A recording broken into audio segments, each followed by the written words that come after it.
being the fastest quarterback you've never seen. I'll be right back. There's no quicker way to get into DFS. Play Super Draft today and see for yourself.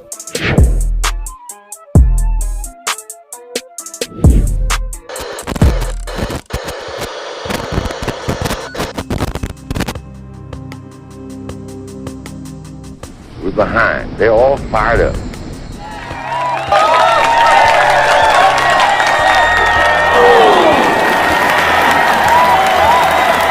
What we got to do? First place, our defense has got to go out there and take the ball.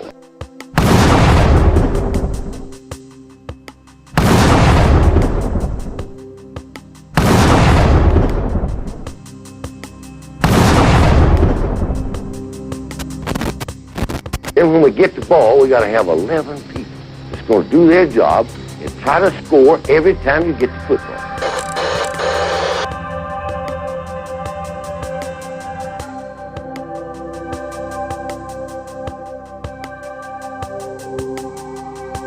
If we do that, we'll be all right. That will be all right.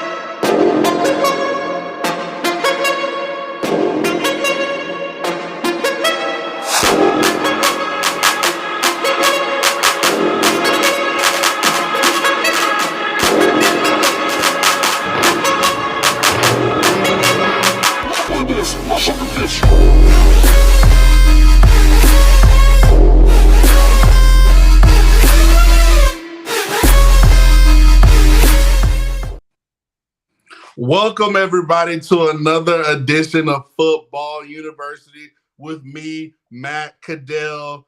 We're moved it to Monday night, so we get the Monday night football feel. So we're glad everybody is here. Shout out to all the students in the student section, a lot of RTRs, Roll Tide Roll. Happy Monday.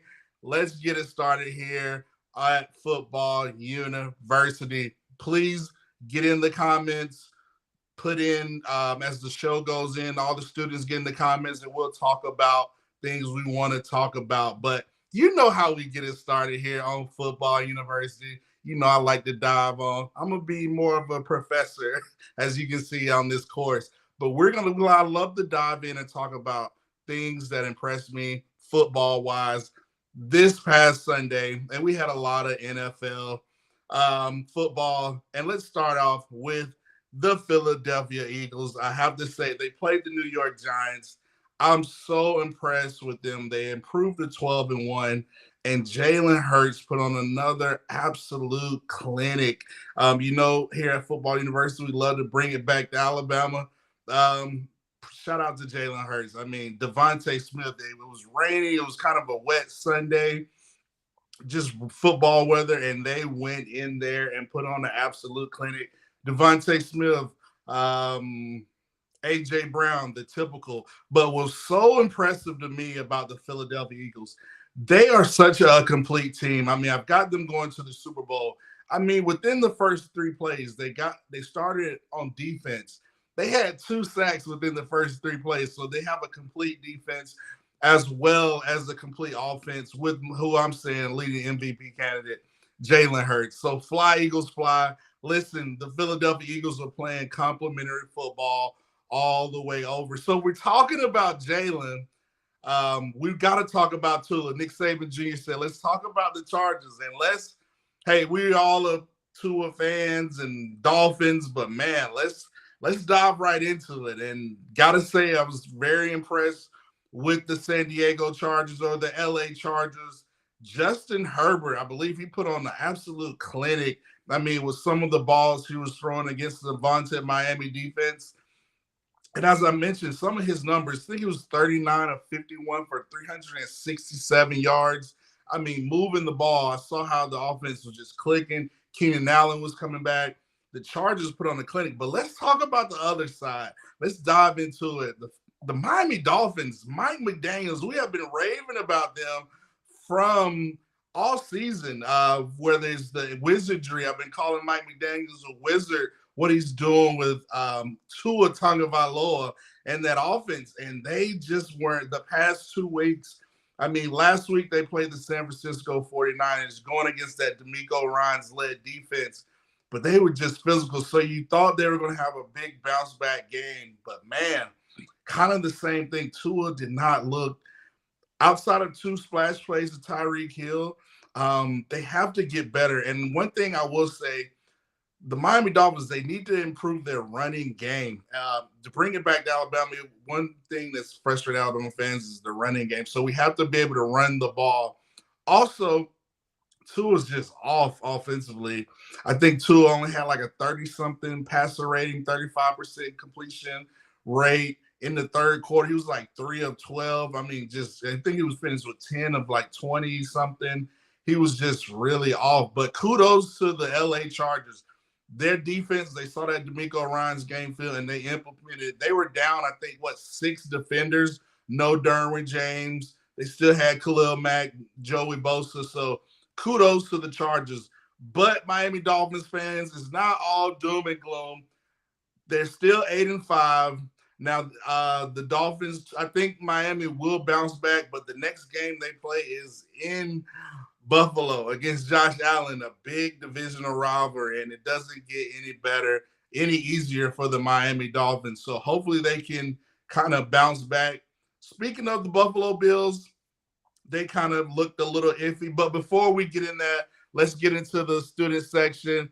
Let's see. Let's go back. RTR, William Bryan, Roll Tide, Rise Up, Nick Saban Jr. Spanos says, 6-0 Spanos would never get his Chargers anywhere in 1998 season. Chargers are simply a bad organization. You know, they're a decent organization, but I mean, to your point, I mean, I will say for this year, they have the quarterback, they have the defense, they're kind of in the iffy playoff position, but I think they're 7-6. I think they have a favorable schedule as opposed to the Miami Dolphins. Hit that like, subscribe. This is what we talk about at Football University. Let's see. We got a question. Patriots or Cardinals? Who's winning Monday Night Football tonight? I think I'm going to roll with the Patriots, but part of me wants to say the Cardinals because Kyler Murray is coming back. I can see how that can go, but I still think the Patriots are a better team, and the New England Patriots are a team that's kind of in that lurking in the playoff hunt. So it will be pretty interesting. Nick Saban Jr. says, what is your thoughts on the Texans and how they handle the QB situation? I want to talk about the Texans because the Dallas Cowboys, we all saw the game. You know, the Cowboys were actually losing. Everybody's like, what is going on? Freaking out and thinking the Texans were going to win this game. Dak Prescott throws a pick late with under 2 minutes left, 6 minutes left or so, and they're backed up. And kudos to the Texans. I mean, they got the ball at a 2-yard line. They weren't able to score, so that Dallas Cowboys defense stepped up when needed. And the Dallas Cowboys had to drive 98 yards. Dak Prescott, I know he had 2 interceptions in the game, but he was able to make plays when it needed to be made plays. But about the Texans situation, you know, Jeff Driscoll came and brought in a lot of, different types of mobility for the Texans in that game. And I thought, kudos to Lovie Smith. I think that caught Dallas off guard. I think Dallas thought they were able to just sleepwalk through the Texans. But good teams find ways to win games. Bad teams find ways to lose games. And obviously, the Dallas Cowboys are a good enough team. They found a way to win the game, and the Texans lost the game. So we'll get them off in the Texans, this whole Bryce NFL draft. This is what we're talking about here at Football University. Let's go to the student section. Williams Bryant says, got to support the Patriots. 6-0 said RTR Spencer. RTR Spencer. Let's say, let's get to a comment. Sorry. They say, do you think the Cowboys makes the playoffs? Yes, I do think the Cowboys makes the playoffs. I think it goes, I don't know if they're going to win the division. that game versus Philadelphia for the NFC East. Obviously, Philadelphia is the only team that clinched, but I do have the Cowboys making the playoffs and making some noise in the playoffs. I can easily see them coming down to them versus the Eagles for the NFC East championship, playing at the Link, Philadelphia. So what a rivalry. Nick Saban Jr. says, I think D'Amico Ryan's about to get a head coaching job in the NFL. Hey, I agree with you. D'Amico Ryan's, guys like Eric Bieniemy. It's a lot of young guys that are out there that I think D'Amico Ryan's has the best, nastiest, scariest defense in the NFL. Bringing it back to Bama, we know D'Amico Ryan's is a great football player and then just a smart intellectual being. And he's got those guys at the San Francisco 49ers scheming. He's putting them in the right scheme. They're physical. He's got players. And he plays to his players' strengths. And bringing it back to Alabama, I think that's one of the biggest frustrating things that we have seen from our coordinators, Pete Golding and Bill O'Brien, putting our players in the best position, scheming them, have them in a good position to win and be successful. Okay, so let's get back to the student section. Thank you, all the student section. Are the Kansas City Chiefs in troubles of not winning their division? I don't think right now they're leading division. No, Buffalo's leading division right now. They're 10-3. I think it's going to come down to Buffalo, Kansas City, but I do think Kansas City can win the division. I think the LA Chargers might give them a little, difficulty maybe in December. Teams are starting to play different in December. You have to be able to have complementary football. We talked about the Philadelphia Eagles, the Chargers. We talked about a little bit about the San Francisco 49ers with that defense, Kyle Shanahan, Brock Purdy, complete teams that are able to run the ball and have good play callers and mix it up and have vaunted defenses. Those are the teams that you're going to see make long playoff runs like the Cowboys, the Eagles, or the Chiefs. Great question. Somebody said, D'Amico Ryans to come coach my Falcons. Can't get any worse than it is now. The Falcons, that would be a good option. I think they'll probably stick with the coach that they had now. Me personally, I thought the Falcons should have hired like Eric Bieniemy 2 years ago, or maybe this year, maybe bring in a Bryce or somebody, offensive guru to kind of spice things up. But the Falcons, Arthur Smith came out and said he's going to roll with Desmond Ridder as the starter. Bringing it back to Alabama. Alabama has played Cincinnati in the playoffs last year.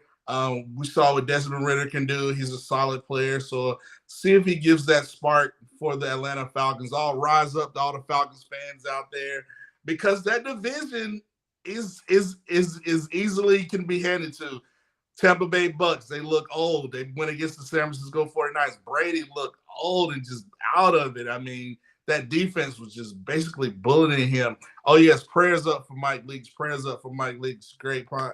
Keep those prayers up for Mike Leach. But the Falcons, the Panthers with Sam Darnold, they could win the division. So I think the Saints are out of it. So I think it's a three-man race in that division.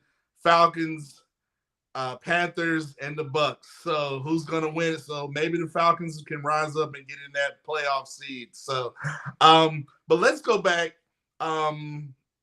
Let's see. Great question. What do you think the Broncos would do with Russell Wilson next year? Do they draft a new QB or keep Russell Wilson? Man, great question. Ask Bama Girl 26. Everybody's been looking at Russell Wilson and let's ride, and they have not been looking good. They've been looking broken down like a 1975 old beat up Pinto. You know what I'm saying? They have not been riding anywhere. Their defense is great.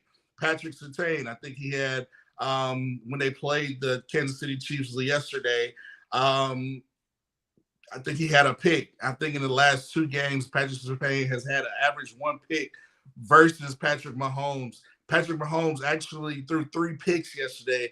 That's why I feel like Jalen Hurts is separating himself in the MVP race, kind of on the next tier, being the leader for the MVP race. But the Broncos, listen, I mean, I think it's a lot of back and forth.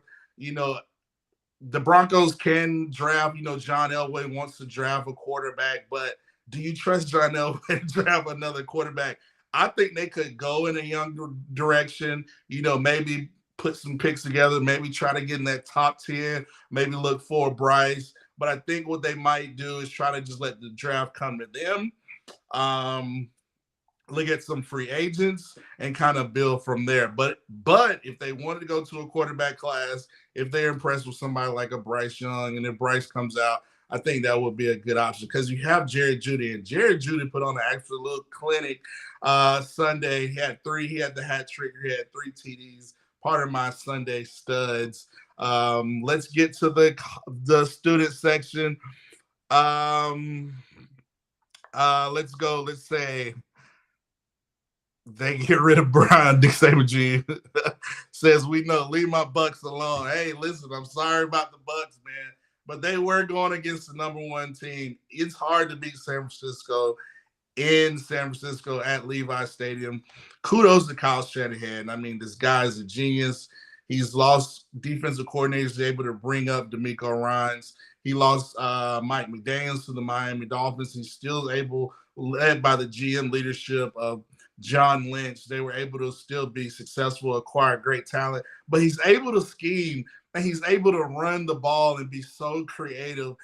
So Kyle Shanahan is one of those coaches that I would get off later and say he was probably my top 4 or 5 coaches in the NFL right now. Let's get to the student section. Oh, Nick Saban says, I think the Lions have a lot of potential for next season. What do you think? I think the Lions are in a perfect position to have a top 4 pick. They can either go quarterback, maybe a Bryce or whoever. I think that will be the move. Or, if they love Jared Goff enough, they can go for like a Will Anderson, put it against the other side of Aiden Hutchinson. But kudos to the Detroit Lions beating the Minnesota Vikings. Us Bama fans, we saw Jameson Williams, and it was just great pleasure to see him out there. First catch, TD. I mean, that's got to be a blessing. Awesome. Kudos to Jameson Williams. But the Detroit Lions, if you have been a fan of the football university, we have talked about the Detroit Lions having one of those top defenses to go to the Super Bowl this year. Only they need is a little offensive help, and they were able to do that versus the Minnesota Vikings and beat them. And they were favored at that game at home, led by head coach Dan Campbell. Yes, brother. Yeah, look, we're going to win, brother. But Dan Campbell, man, he's got those guys rocking and rolling, and I would not want to have to play against Detroit Lions right now, man. They are a tough team. Let's see. Let's go to the student section. So they said, so they asked William Bryant, what do you think about Keon Keeley committing to Alabama? Wow. I mean, I think he's one of the great talents. I mean, this is one guy that has been publicized for this 23 class. And one thing I'm starting to like about the 23 class is these guys. I think these guys are going to be the guys that kind of turn the culture and bring that championship. You hear little talks about these guys, and they have the mindset, the focus to be dominant. So I'm so excited to get Keon Keeley. Hope we get some more top prospects. And, Coach Saban makes the changes that way we can maximize all these top talent that we have and get back to being dominant. Nick Saban G says, my Bucks are old. I said it last week.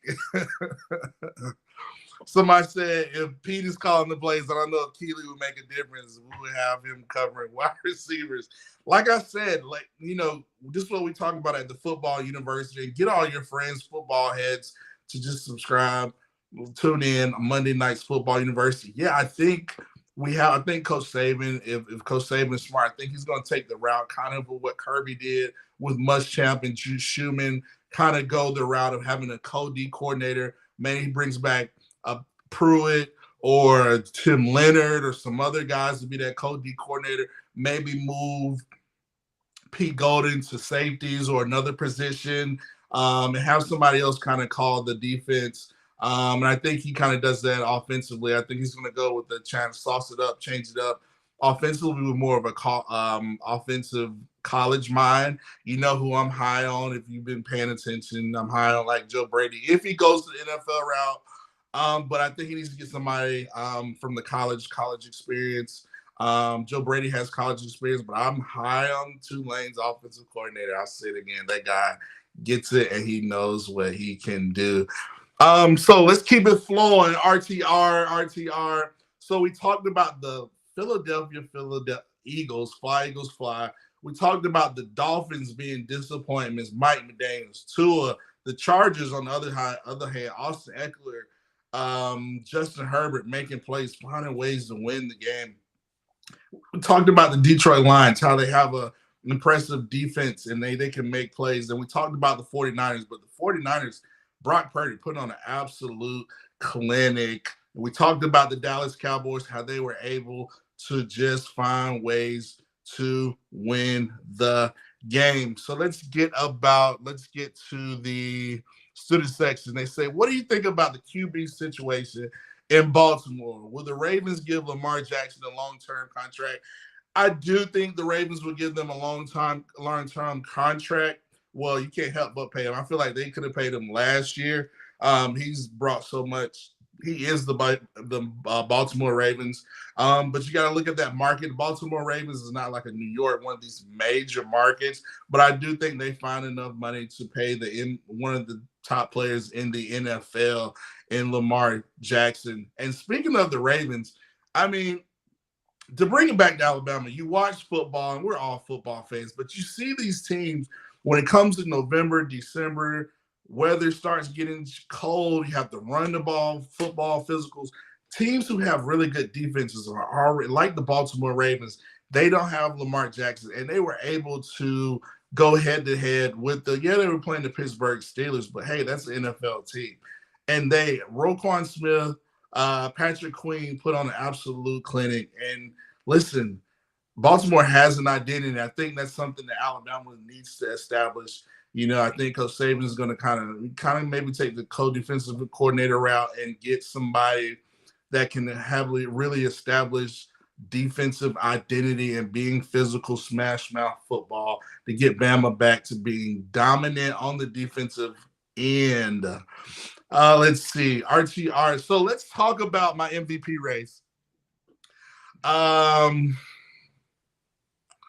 Oh, great point. Let's talk about the MVP race. Hold that thought, Nick Saban Jr. Right, like I said, I feel like after this week, Jalen Hurts has surpassed himself and put himself number one on the MVP race. I still have Mahomes as number two. Joe Burrow starting to slide up. Tua, I think he's still kind of in that top five, but I think he's just stock's kind of going down some. I said Joe Burrow, Herbert, all of those guys look pretty good. But right now, Jalen Hurts, he's got to be the favorite, right? I mean, he's speaking of Jalen Hurts, Nick Saban Jr. says the Eagles quarterback coach will be good also, especially with the potential new quarterback changes next season. Yes, I mean, one thing about the Philadelphia Eagles, they have a system that is it's so basic, but it's so effective. And I think Alabama has to get back, bringing it back to Alabama. That's what we do at Football University. Alabama has got to get back to being the dictator when it comes to lining up on offense. Listen, we're not going to make changes. We don't care about you making changes. You're going to dictate to us, and we're going to take it to you, and you're going to stop us. And if you're not going to stop us, we're going to keep putting up points. And I think Alabama has to kind of get back to that psyche, that mentality, like Kyle Shanahan or Nick Sirianni, a system where no matter what you line up in, we have the checks, the audibles, we can run it, we can hand it off. We're just going to score points. We're going to throw it deep, air bomb it, and get players, scheme it up right. That way we can maximize all our weapons. So great point by Nick Saban Jr. Speaking of the Eagles, I talked about this earlier. NFL coaches, I want to talk about this. Top five for NFL coaches for me. And we talked about Nick Sirianni, but Nick Sirianni, man, he's a young guy, fiery guy. He seems like a Philly type of, guy, a coach. But he brings a lot of energy, and I'm starting to notice the coaches that have it on the sideline bring a lot of energy. And bring it back to Alabama. Alabama's got to get some more energetic coaches on the sideline. I know we're getting great recruiters, all this stuff, but we got to get more energy guys and more developers of talent on the sideline and keep these guys amped up 24/7. So Nick Sirianni, kudos to his system, football guys. You got to bring energy, guys. Another coach who I know we talked about.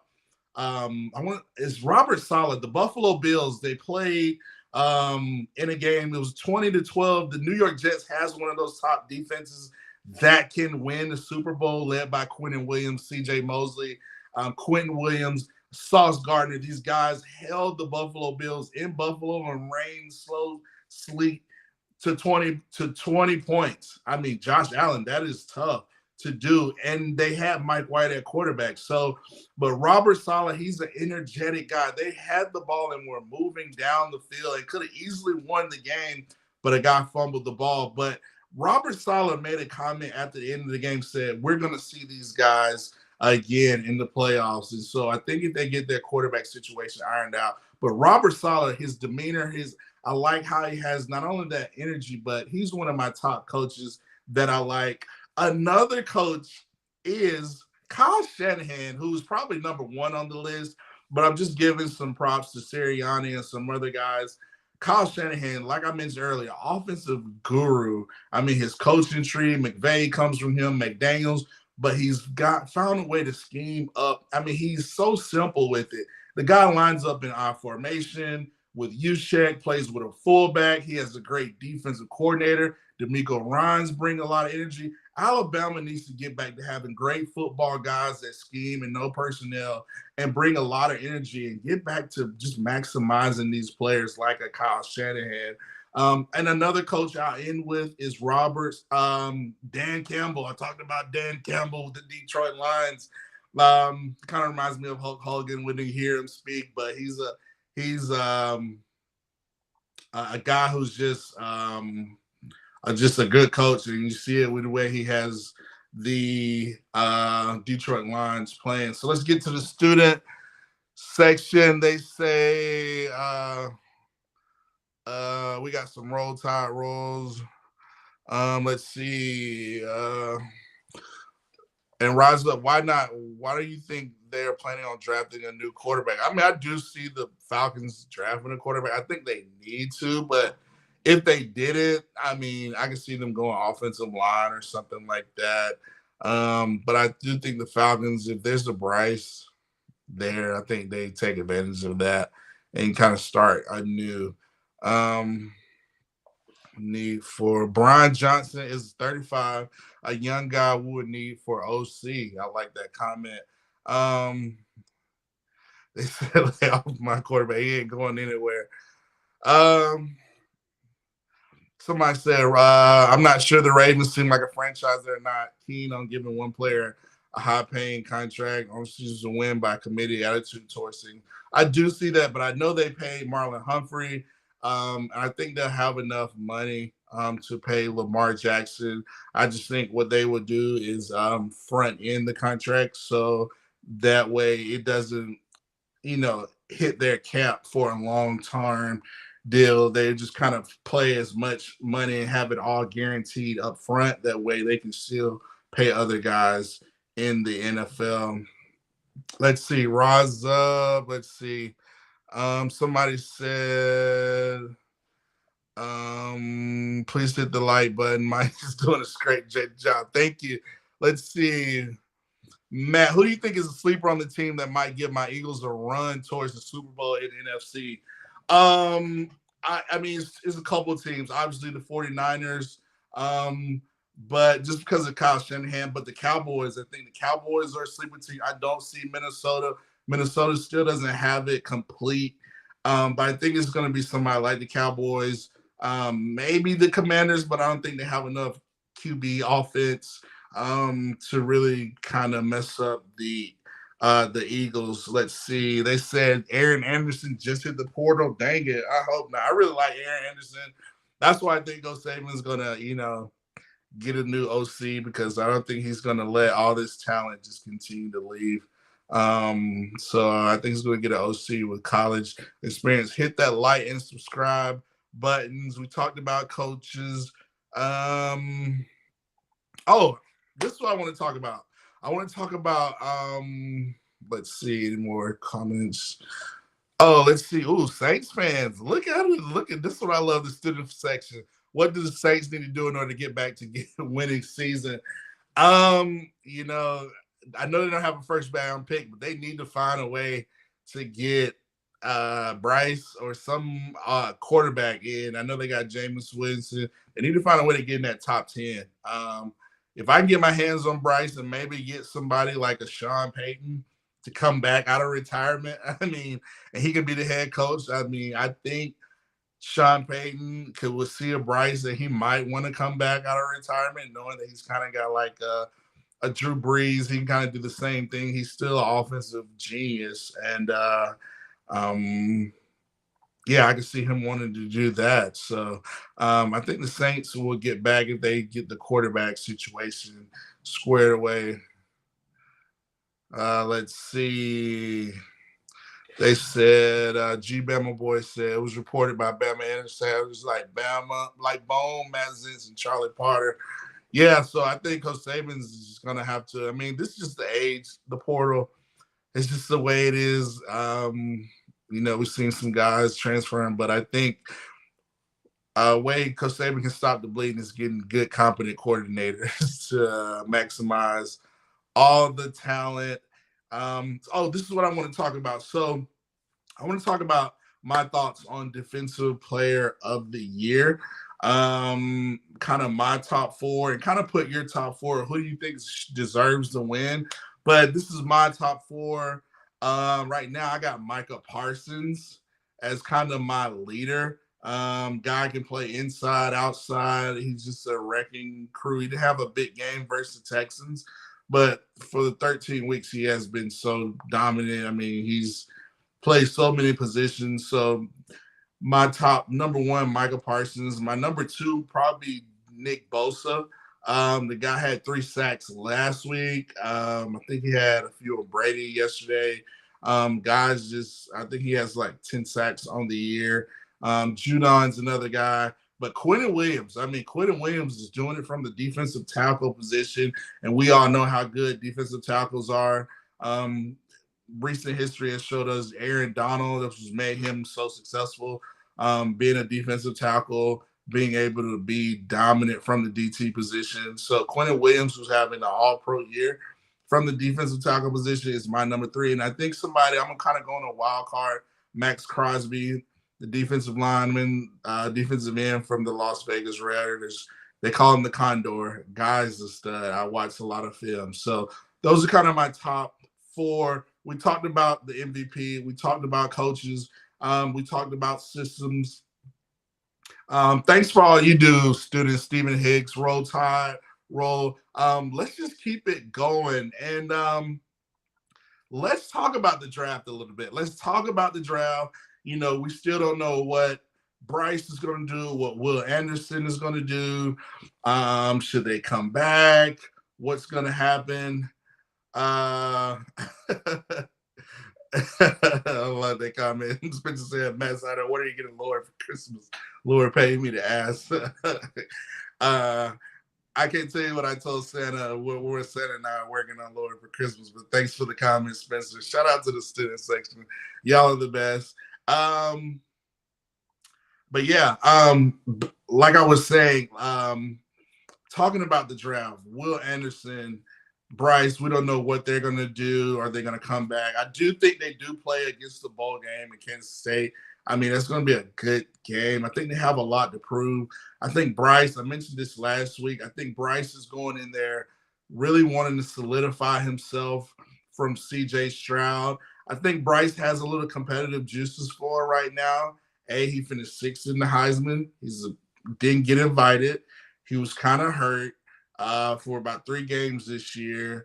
And B, I think he wants to and D, he wants to separate himself as being the number 1 quarterback in this draft. So I look at Bryce having a lot of motivation to really kind of flex on everybody versus Kansas State, maybe throw 4, 5, 6 TDs and say, yeah, you know who I am. I am the number 1 pick, and have those teams like the Texans, the Falcons, maybe the Saints if they get a first-round pick, the Detroit Lions at 4, maybe kind of jockeying themselves to kind of get into Bryce Young sweepstakes. But I want to talk about Will Anderson tonight. As we know, shout out to Will Anderson. He's the absolute beast. Congrats on Bryce and all the players who graduated this past weekend. That's education is first. That is always great to see those guys graduate because that's what's going to sustain you for life. But Will Anderson in the draft, a lot of people are saying he could easily be the number 1 pick. And people are saying Bryce Will could be number 1, but another player that I think, which you might not be. Oh, kudos to Will Anderson for winning the lot, the Bednarik, the Nagurski. I mean, this guy won just about every defensive award this past weekend. So Will Anderson is that guy, and I think he's going to make some NFL team happy. But I think you look at the top 2 defensive guys, I think it's going to be Will Anderson, Jalen Carter at Georgia. Will Anderson, I think his best fit is kind of more of an edge. You look at Seattle, like I said, you got Detroit at 4. I think his best fit, Seattle, is maybe at 3, I believe, or number 5 pick. I really think that would be a good fit for him. Bama guys tend to do well at Seattle, Sean Alexander, all those guys. But Detroit I could easily, so we mentioned him earlier, he could easily be placed on the opposite side of Aiden Hutchinson. Now you got a lot of young guys. But if I'm the GM for the Detroit Lions, I'm going to get a Bryce Young, I'm going to get a quarterback, and really make some noise in that division. But I still think Will Anderson is going to be the first defensive player off the board, but you're going to hear some Jalen Carter noise as well, because he's a defensive lineman that can play all up and down. He can play defensive end, defensive tackle. He can play 1 through 5 up in defensive line, and he's really good. So let's get into the student section. Let's see. Roll Tide. Roll Tide. Let's see. They said, Nick Saban Jr. says, I think they're going to play in the bowl game. I do think we're talking about Will Anderson, Bryce Young. I think they're going to try to prove themselves. Do we think Bryce is 100% now fully healed? I do think Bryce is 100% fully healed, and I'll give you evidence why. If you look, and this is what we do at the football university, if you looked at the previous Alabama games, when we went through that stretch, even Tennessee, after Bryce got hurt, Bryce didn't really take any deep shots. The Iron Bowl, Bryce took his first deep ball to Jermaine Burton. I think it was like a 40, 50-yard. And you can see he had a big, long touchdown. So I do think Bryce is healthy now, when I don't think he was this healthy earlier in the season when we had those losses and just really bad. I don't want to discuss it, but yeah, just bad football. But I do think Bryce is healthy and fully healed. And then, like I said, I think he's kind of motivated to kind of go out there and prove himself why he's the best player in college football when healthy. But like I mentioned earlier, the Heisman, they gave it to Caleb Williams. We kind of figured that Caleb Williams was going to get that award. Let's see. What are your thoughts on the Army-Navy game this weekend? Me personally, I always loved the Army-Navy game. I mean, growing up as a kid, and this is what we do at football university. I'm always been a big, huge football fan. And Army-Navy. I like kind of Navy because blue is one of my favorite colors, and like the Navy would have like the blue and the gold, and they would run the triple option, and the games were so competitive and wow. But yeah, Army-Navy game, it's always been a good game. I see we got a lot of Go Armies in the house. Okay. Yeah, the Army won. Yeah, I saw the end of the game, but I was always a big fan of that game. It's always pretty cool to see that. But it's such pageantry, tradition, Army, Navy. what a great college football atmosphere. I'd love to go to a game one day, but that just seems amazing. Let's go to the student section. Let's see. Oh, yeah. Thank you for all the service, all the true heroes out there. Army, Navy, Marines, Air Force. Thank you for all your service. USA, USA. Army, I want a Navy to win, the backbone of the military. One thing, you get around Army and Navy guys, they kind of go at it, Army is usually Army people, we got family members who've been in the Army or in the Navy. They can kind of get a little chippy, a little rivalry out there. Thank you for all the servicemen and women out there. Great question. Ask Bama Girl 26. Awesome. Great question. Will Bryce Young's size and height be an issue in the draft? He doesn't have the speed like Kyler Murray or Jalen. I do think Bryce, they will. One thing about the NFL draft, and we can always discuss this. One thing about NFL draft, they're always usually looking for things to knock you on, to downgrade you or push you down. And that's one thing that they're going to try to do, I believe, with Bryce Young's height, but Bryce might not have the speed like a Kyler Murray or the size of a Jalen Hurts, but I mean, you put him into, I'm quite sure it's NFL teams. We got some Falcons fans in here right now that would be glad to play Sunday, have a Bryce Young on their team right now. So, I will think it will have some effect, but I think it's important that not only Bryce, he gets into the right system, the right scheme, the right fit. Me personally, I think the Detroit Lions, the way they call their offense, they got young talent. They have young talent at the receiver position. Dan Campbell's a great coach. I think they do a lot of play action, a lot of move in the pockets, and I think that would be a good fit for Bryce to have instant success. But you never know. Bryce could knock it out the park at a Atlanta or Colts, or I just think he's got to have the right offensive coordinator to really bring out the best out of Bryce and get him in the best fit or the system. Let's go to the student section.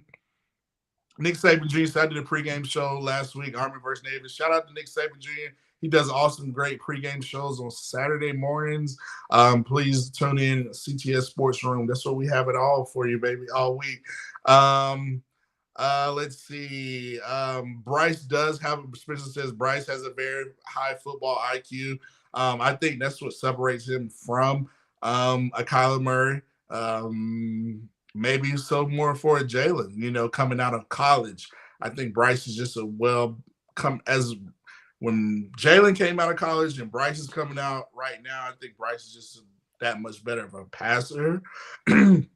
But I think Jalen has better other qualities like his leadership, his relentlessness, his always wanting to galvanize the guys, be locked in, focused on the task at hand. And one thing I got to say, kudos to Jalen.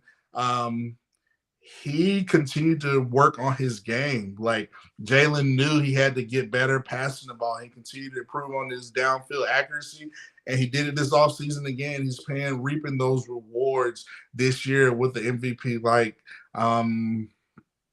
caliber season this year. I mean, Jalen is just rolling and rolling. Let's see. Prayers for Mike Leach. Yes, definitely keep the prayers going for Mike Leach. Let's see.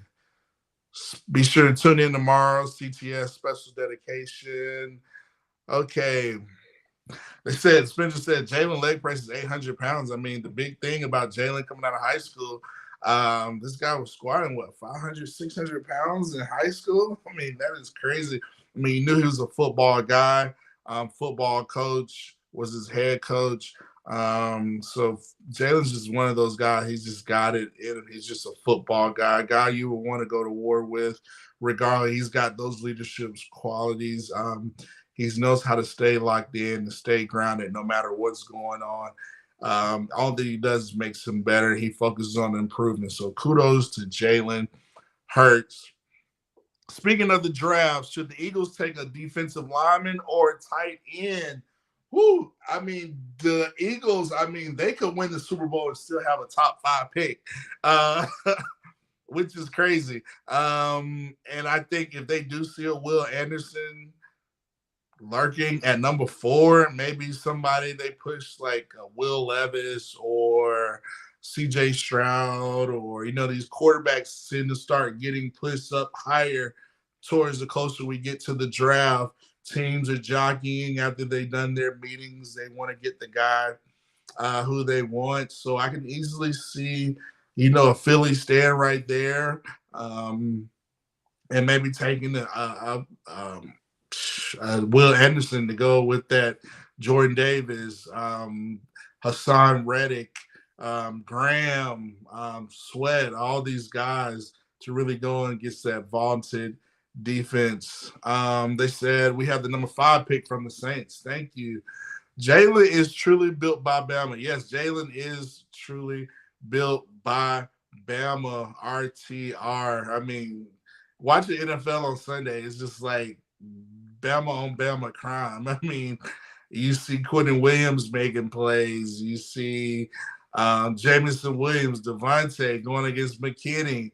Jalen Hurts going against like the the Giants defense, McKinney, Evan Neal, Trevon Diggs at the Cowboys. I mean, the list goes on and on and on. Yes, we talked about just about everything I wanted to talk about. Kudos to you all in the student section. Y'all did an amazing job. What else do y'all want to talk about? Let's talk about, we talked about the college game. I do think Bama comes out and plays. I think they just got to go out and just make plays.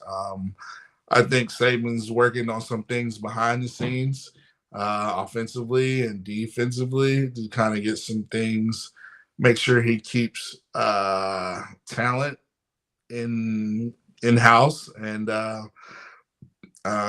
but one thing about the portal, man, it's not all that is hyped up. I think it's like 3,000 some kids in the transfer portal, and only the success rate of being successful in the portal is 26%. And that's 26% you being successful going to another school out of 3,000. That's kind of interesting. So I think they're going to have more rules regarding the portal. Maybe you only can transfer twice or all this stuff. I think the NCAA is going to get diminished. I think you're going to have Power 5 conference that kind of governs themselves when it comes to NFL, when it comes to transfer portal, when it comes to national championship, when it comes to playoffs, when it comes to scheduling. I mean, I think they're going to have a commissioner. If you tuned in a couple of weeks ago, we had on Tommy Bowden. I think he mentioned we'll have somebody like a commissioner, where it's be more of a business. You still have amateurism, but it will still be kind of your business. Let's go to the student section. I think the Eagles need a great blocking tight end. I mean, they could. I mean, I can easily see the Eagles. They have the number 5 pick, but you can see the Eagles saying, listen, maybe we can trade down, acquire another pick. Somebody wants to give them maybe, 2 first rounds. I can see them maybe a 16 and a 20. I can see the Eagles, doing that, dropping out the top 5, maybe somebody coming in like a Saints looking for a quarterback. Somebody's going to be hungry enough to make a deal with the Eagles, and the Eagles are just going to continue to acquire picks, acquire talent. I think I looked up, maybe the Eagles could get somebody like a Jahmyr Gibbs, somebody we haven't mentioned, who I think needs to have a really impressive ball game if he wants to consider the NFL this year. I think Jahmyr Gibbs is somebody that can really fit in with the Miles Sanders, Jalen Hurts, Devontae Smith, really what they want to do offensively. He has great hands out of the backfield. I think that can give them another dimension. I know they have Boston Scott, but their main guys is Miles Sanders, who rushed for 144 yards and 2 tutties versus the Giants this past weekend. But with the Gibbs and a Gainwell, I think that could be a really explosive offense. As far as the blocking tight end, I mean, they can always find blocking tight ends. There's so many tight ends they can find later. I don't think the Eagles have to spend some, get somebody in the first round, but they can continue to build out the defense, secondary, make sure they have the depth, which they already have. The offensive line is just unreal.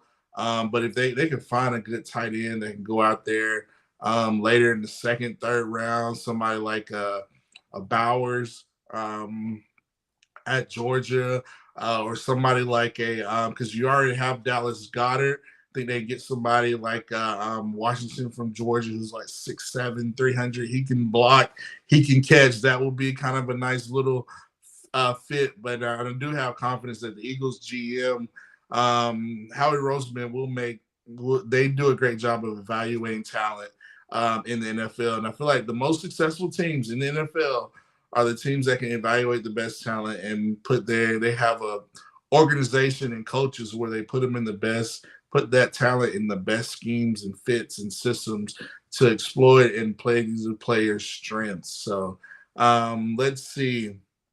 Get to the student section. What do the Steelers need to do in order to get back to winning games? I think it's simple. They've got it's simple. I think they got to get more creative, more explosive offensively. I mean, they seem like they just try to do, a cloud of dust offense where it's just running with Najee, a little jet sweep. I think Kenny Pickett is a good up and corner quarterback, but I just think they need to be more explosive, more aggressive offensively. And it starts with Matt Caddell, the offensive coordinator. We know about him. He used to be at LSU when they were okay. He's not the best offensive coordinator, but he's a good enough. I give him about a solid grade when it comes to OCing, but he has not been that creative. Very mundane and just basic in this offensive coordinator. So I think if they establish the offensive coordinator position, I think they have the pieces to get more explosive and they can start winning games. But they have a good enough defense, and the Steelers are always going to be physical. But I think that's what can help with the Pittsburgh Steelers. Excuse me. Linda P said, "Do you see Jared Judy's 3 touchdowns yesterday? Built by Bama RTR." Yes. I mean, Jared Judy put on an absolute clinic. He had the hat trick, and we talked about Russell Wilson's struggles. A funny, a unique moment. I mean, I don't know if y'all are watching the game, but the Kansas City Chiefs jumped out on the Denver Broncos. It was like 27-0. I mean, they put on Mahomes was in his bag, Eric Bieniemy, Andy Reid. They put on the clinic within like the first quarter. It was like 27-0. And the Broncos found a way to come back. And a lot of it, Jared Judy was mad. He has one clip. If you go back and watch it, you can find it on Twitter. He plays with so much emotion. He was so mad, I guess, at Russell Wilson, the play calling, just all overall, that he kind of basically chewed the sideline. And once he kind of showed that energy, I mean, Denver Broncos came back and made the game a game and almost won the game. Russell Wilson got knocked out. Ripon came in. He threw a touchdown to Jared Judy. I mean, Jared Judy was in his bag. So it's important to bring it back to Alabama. We've got to be able to have passionate guys coming back that are just passionate for Alabama football and the standard of excellence, where they have that same passion and energy when things are not going like a Jared Judy, that they have that enough mental fortitude and pride to go out there and execute. So let's get to the student section. Great comment, Linda P. She said, yes, just need him to keep his hands to himself when it comes to the ref. Yeah, speaking of the refs, I'm quite sure the NFL is going to find Jared Judy, because in that passage, he kind of touched the referee. So, you know how the NFL, one thing about them, they're looking to get some free money. So I'm quite sure Jared Judy's going to get a hefty fine in the mail from the NFL for kind of bumping into the referee. But great point, Linda P. and Ask Bama Girl 26. Let's see. What else do we have in this? Back to the college and playoffs. Will the 12 teams playoff help or hurt college football? Wow, that is a good question. I think it will help.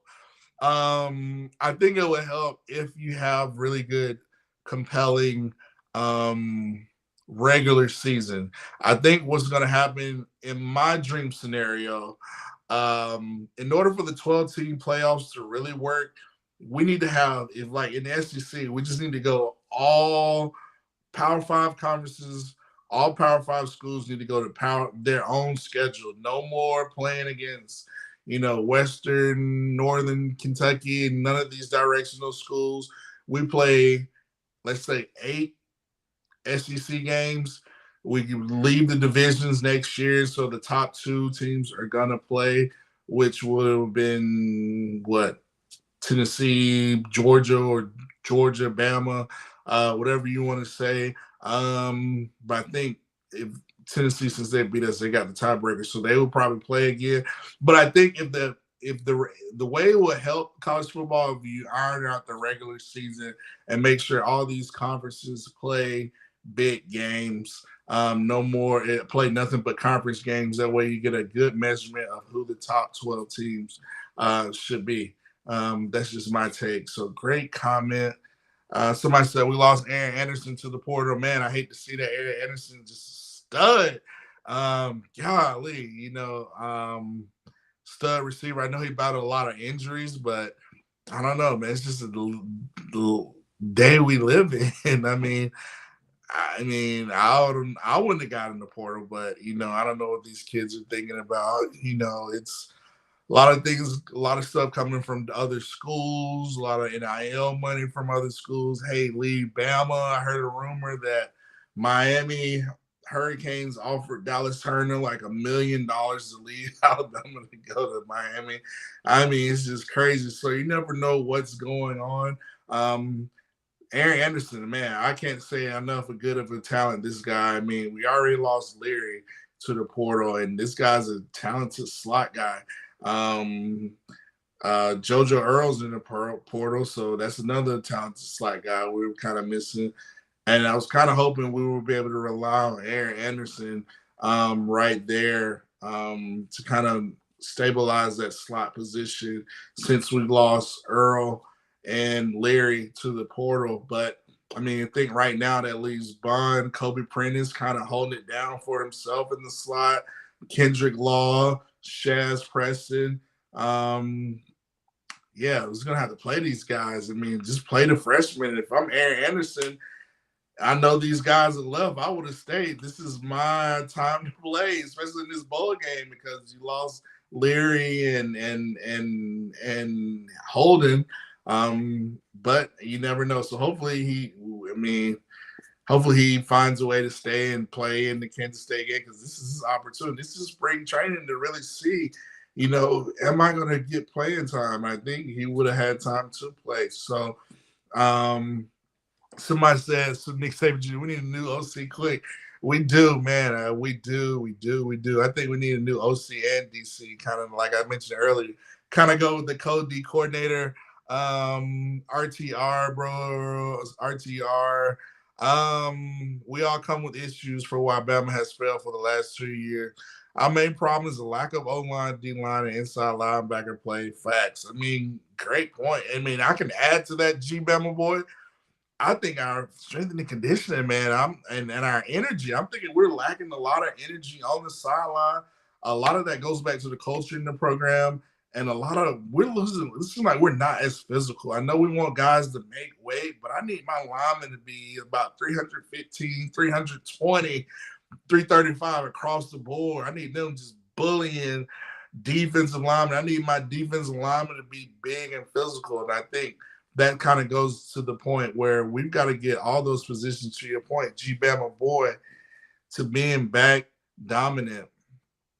We have great point. We have not been dominant in the trenches. We've got to be able to be dominant. I hope Coach Saban is going to address that.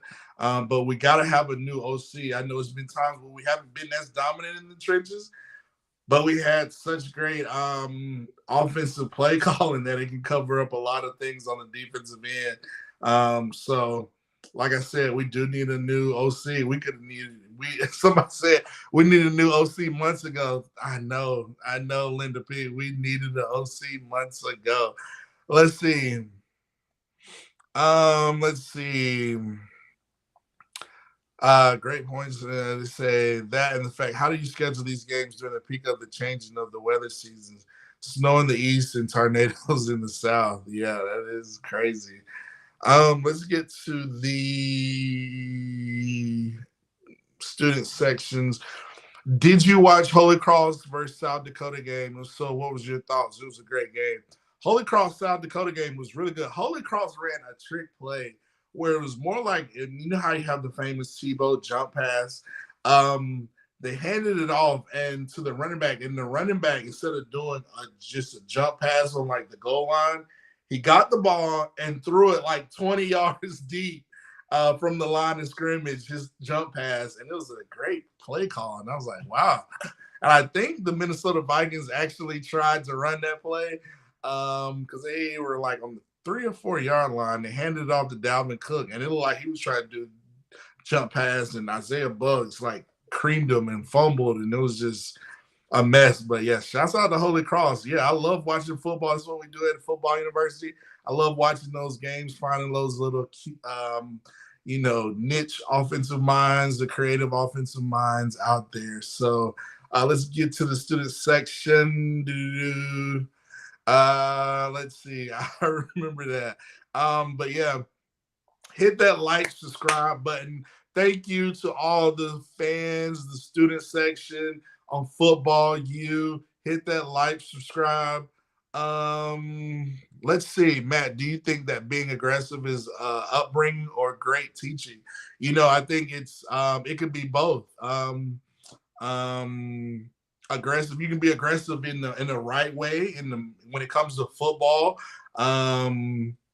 I think you have to kind of be aggressive. You kind of have to have that tenacious type of attitude, especially on the defensive end that we were talking about earlier. Up front in the trenches, I think your coaches have to kind of create that culture, and that's kind of what we had in those years when Bama was just being dominant. I mean, we had Kirby Smarts, we had Scott Cochrans, we had Burton Burns, we had coaches that Pruitts, we had coaches that would just be aggressive and get you great teaching and be physical. And I think we've got to be able to do that.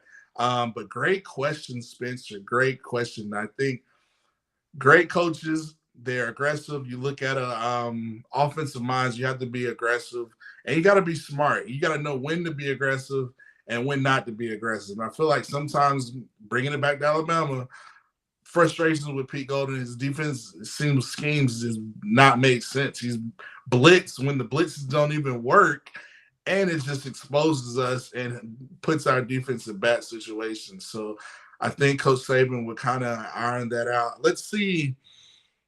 Great point. Linda P says, I haven't seen them hold up the full quarter fingers in so long. Scott Cochran had them on point with that hype and enthusiasm. Like I said, a big thing is energy and enthusiasm. That's something that we're kind of lacking. I think Coach Saban's got to find that way to get back to. He knows what made him so dominant. He's got to get back to it. He's going to have to get his hands more involved and make sure he has these energetic, enthusiastic motivators on the sideline, like a Scott Cochran, kind of creating that Bama dominant excellence culture, being physical. You got to start with the strength and conditioning weight program. I think he's got to get that enthusiasm. So great point, Linda P. Great question, Spencer. Let's see. Do you see the USFL League as an alternative way to the NFL? I do, actually. I really like the USFL. Shout out to the Birmingham Stallions. I think the USFL is perfect. I know the XFL is coming up, but I feel like the USFL got it just right.